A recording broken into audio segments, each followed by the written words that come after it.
A través de la información y de varios medios recuerdan esta ciudadana paraguaya que se encadenó solicitando una cama de terapia. Tenemos en línea a la hermana, justamente, lastimosamente su familiar perdió la vida. Está con nosotros en línea el nombre, Ilu, por favor. Mariel González. Mariel, ¿cómo estás? Te saluda Mónica de PDS. Buenas tardes. Hola Mónica, ¿cómo están? Mariel, qué triste la situación que vivieron a nivel familiar. Entendemos un momento bastante delicado, como muchos ciudadanos en esta pandemia. Y si nos podés relatar un poco para que la ciudadanía recuerde lo que sucedió y lastimosamente el desenlace. Eh, Mi mamá tenía síntomas de COVID y nos hicimos el examen, Ujú. dio positivo y ¿cómo se llama? Ya no, que estoy todavía demasiado afectada porque ayer no fue. Se entiende. Eh, el miércoles, el 10 dio positivo y para el miércoles, creo que 12 me parece que era, Ujú. ya nos fuimos en Barrio Obrero y uno luego que no había oxígeno ahí. Muchísima gente, estaba colapsado el lugar, sigue colapsado el lugar. Eh, no había para ponerle a mi mamá, me dijeron ahí el doctor que ella necesitaba ser ya puesta con oxígeno, pero que ellos no estaban contando con eso y que lamentablemente dependía de nosotros, nos iban a hacer firmar un documento que nosotros estábamos de acuerdo, que mi mamá se quede ahí en una silla que nosotros teníamos que conseguir para que ella pueda ser atendida. De hecho, que ni siquiera hay medicamentos ahí. Nos hacen comprar todo. Nos hicieron comprar todo hasta para ponerle la vía, tuvimos que comprar todo. Entiendo. Y conseguimos, porque justamente uno de los familiares que estaba ahí se pusieron a gritar, entonces vinieron y empezaron a traer los balones y mi mamá consiguió consiguió un lugar. Conseguimos nosotros la silla, estuvo en la silla hasta que le cambiaron en una silla más grande porque mi mamá sufría de sobrepeso y no nos daban, como si no nos nos pidieron los medicamentos que compramos al principio, pero después ya no nos pidieron nada. Ya nosotros nos era muy raro porque nosotros le veíamos mal a mi mamá y nosotros insistíamos hasta que conseguimos una cama, cosa que no había cama. Ese mismo al día siguiente llegaron camas. Cuando le cambiaron a una cama, mi mamá empeoró y ahí ya le pusieron, eh, no avisaron a nosotros que ella necesitaba ser intubada y que busquemos terapia porque ellos no estaban teniendo. Ya no había lugar para nada y estaban muriendo gente. Ese día creo que murieron 4 ahí. Eh, y nosotros nos pusimos a buscar como locos o terapia llamando a todos los sanatorios, a todos los lugares. Y como mi mamá tenía sobrepeso, empezaron a salir las patologías. Mi mamá hace como 9 años perdió uno de sus riñones, entonces ya no era prioridad para ellos. Y como su edad también tenía 58 años, entonces ellos decían que la prioridad para ellos son los jóvenes, los que no tienen patología y los que no tienen sobrepeso. ¿Quién dijo eso, Mariel? El doctor que estaba de guardia. Así textualmente les dijo. Sí, así textualmente, que lamentablemente esa era la situación que ellos estaban viviendo. De hecho, que yo le agradezco mucho al doctor que le atendió a mi mamá cuando llegamos, Ujú. porque él quería que se quede ya mi mamá ahí. A nosotros nos iban a mandar otra vez en casa. Y yo le dije, no le veo bien a mi mamá, yo necesito que se quede acá y le den oxígeno, le dije. Y él se discutió con la jefa de guardia, porque la jefa de guardia le dijo, ponele en una silla y si hay oxígeno, se le da. Y si no hay, lo siento mucho, ya estamos colapsados, ya no tenemos, no sabemos qué más hacer porque tenemos que, no le podemos quitar a uno y darle a la señora. Y decía todas las patologías que tenía mi mamá, ¿verdad? Entonces, como era obesa, todo repercutía y todo nos golpeaba más a nosotros. Hasta que le cambiaron otra vez a una cama y ahí fue peor porque se empezaba a asfixiar más ella y no le estaban medicando, no le estaban dando lo que tenía. Ella necesitaba ser intubada.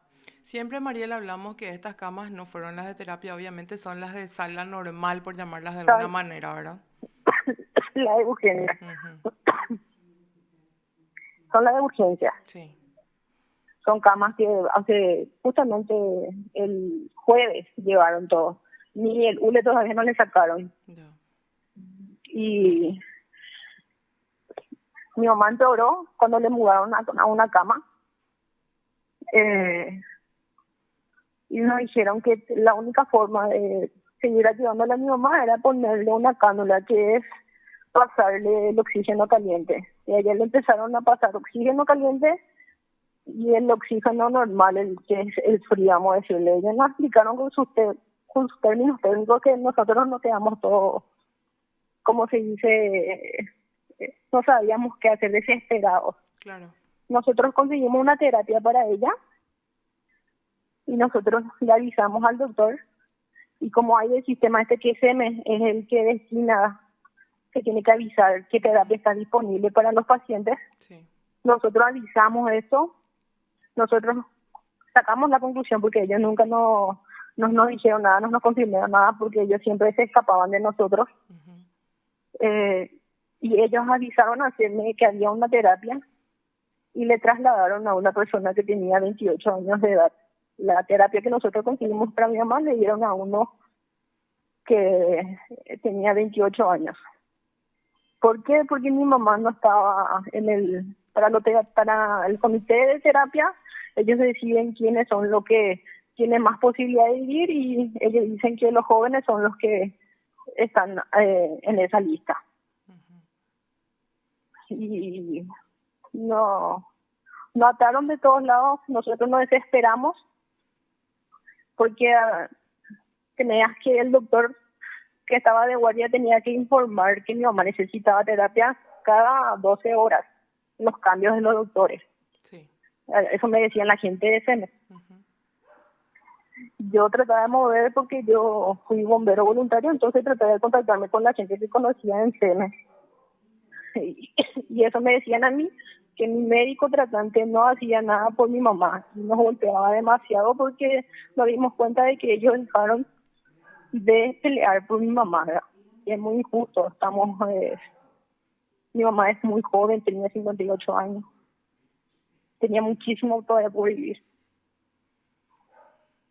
Y después nosotros tuvimos que, eso nosotros, la conclusión que nosotros sacamos, porque mi mamá cuando le pusieron la cánula, ella ya prácticamente perdió estaba lúcida y no lúcida, porque estaba peleando. Es la cosa más fea que un hijo puede ver, agonizar a su mamá. A ustedes, por lo Y menos en ese tiempo, Mariel, les permitían estar cerca de ella, por lo menos no, eso, ¿no? no nos dejaban nosotros de cara dura. Vos tenés que ser cara dura para que tu paciente, o en este caso tu familiar, Ujú. sobreviva en ese hospital. Porque es muy duro ver que los doctores prioricen los pacientes que van a salvar. Y esa es una realidad que de todos hay. En ese momento, en esos 5 o 6 días que estuvimos ahí, solamente una persona salió de alta por COVID. El resto salió en un cajón, en una bolsa de TNT negra. Qué situación más compleja y dolorosa realmente de escuchar. Es difícil en tu condición de hija como familia y era una situación que, aunque no nos gustaba a los ciudadanos escuchar, seguro que veías en las redes sociales que llegaba un momento en que los médicos, los principales al menos responsables de las regiones sanitarias, alertaban que se iba a llegar a esta situación de la selección incluso, ¿verdad? Y uno no imagina Sí. eso hasta que le toca, ¿verdad?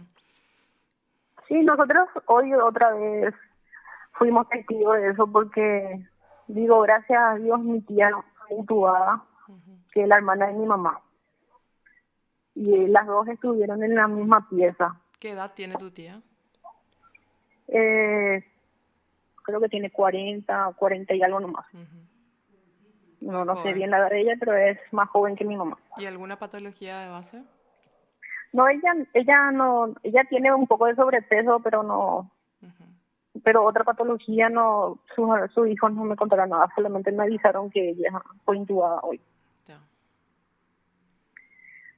No, esperemos que pueda ganar esta batalla que ella tiene.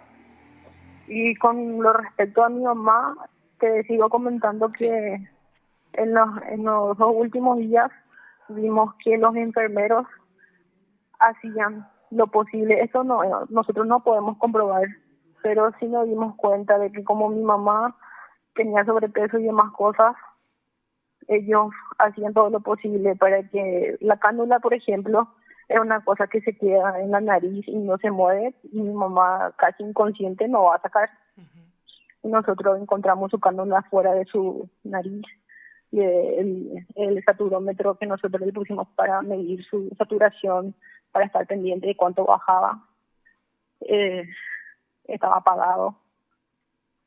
Nosotros teníamos que entrar la parte de salubridad, el lugar donde mi mamá no estaba, no se repasa, no se tira, no se hace, no hay una, ¿cómo se dice? Una limpieza de bioseguridad, ahí no hay nada, no hay jeringas, las agujas de las jeringas estaban por las piernas de mi mamá, donde estaba encima de de su frazada que nosotros por eso nos turnamos entre mis hermanos, entrábamos por turno para estar con ella para poder levantar su saturación.